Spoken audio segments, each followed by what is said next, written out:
एक महिला भक्त वृंदावन से बिहारी जी लेकर अपने घर आई और तभी बाहर से गोलू घर के अंदर आया और माँ से पूछता है कि माँ, यह कौन है? तो मैया ने बोला, ये भगवान है और ये ही हमारे मालिक हैं। अब तो घर में जब भी कोई नई चीज बनती तो सबसे पहले बिहारी जी को भोग लगता। पहले यह सब चीजें गोलू को सबसे पहले मिलती थीं। इससे गोलू बहुत चिढ़ने लगा और मन ही मन ठाकुर जी को कोसने लगा। एक दिन गोलू की माँ काम पर जाते समय बोली, गोलू, यमुना जी से मटके में जल भर कर लाना। जब गोलू पानी भरने के लिए जाने लगा तो जाते जाते बिहारी जी को कहने लगा, खाने के लिए तो सबसे पहले तैयार रहते हो, लेकिन काम तो मुझे ही करना पड़ता है। अगर यहाँ रहना है तो काम करो। कहकर गोलू यमुना जी से जल भरने के लिए चल पड़ा। गोलू जब यमुना जी में जल भरने लगा तो उसने देखा कि यमुना जी के अंदर बिहारी जी विराजमान हैं और कह रहे हैं, ला गोलू, घड़ा हम भर देते हैं। गोलू उनको देखकर हैरान हो गया और बोला, नहीं नहीं, मैं अपने आप भर लूंगा। लेकिन ठाकुर जी ने उसके हाथ से घड़ा ले लिया और भरकर घर ले आए।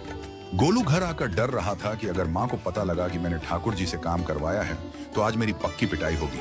माँ ने घर आकर बिहारी जी को गीले कपड़ों में देखा तो एकदम से हैरान हो गई और कहने लगी कि गोलू, ये जरूर तेरी शरारत है, जरूर तूने ही इन पर जल डाला है। गोलू ने अपनी माँ को समझाने का बहुत प्रयास किया, लेकिन माँ ने उसको डांट कर चुप करा दिया और ठाकुर जी के भीगे हुए वस्त्रों को बदलने लगी।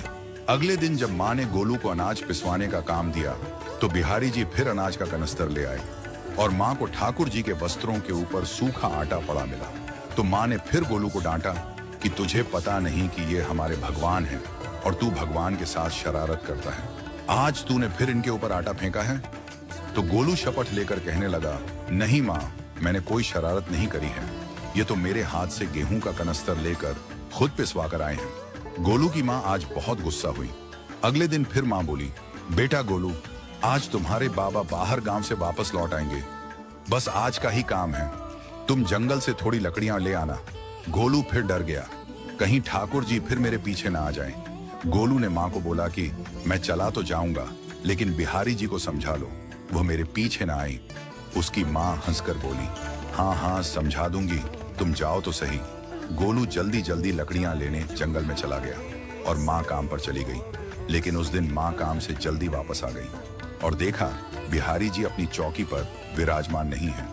वह तो एकदम से घबरा गई कि कहीं गोलू की शरारत तो नहीं। वह भागी भागी जंगल की तरफ गई। तभी उसने देखा कि गोलू के साथ एक इंसान लकड़ियों को लेकर घर आ रहा है। गोलू की माँ यह देखकर हैरान हो गई कि यह तो बिहारी जी हैं। ये क्या हमारे भगवान हमारा काम कर रहे हैं? इसका अर्थ गोलू ठीक कह रहा था। वह जल्दी जल्दी भागकर ठाकुर जी के पास गई और लकड़ियां उनके हाथ से लेते हुए उनके चरणों में गिरकर रोती हुई बोली, हे बिहारी जी, ये आप क्या कर रहे हो? मुंह गरीब का काम क्यों कर रहे हो? ठाकुर जी मुस्कुराते हुए बोले, हमें तो तेरे बेटे पर बहुत प्यार आता है। सब लोग हमें भगवान समझते हैं, लेकिन एक तेरा बेटा ही था जो हमको अपना मानता था।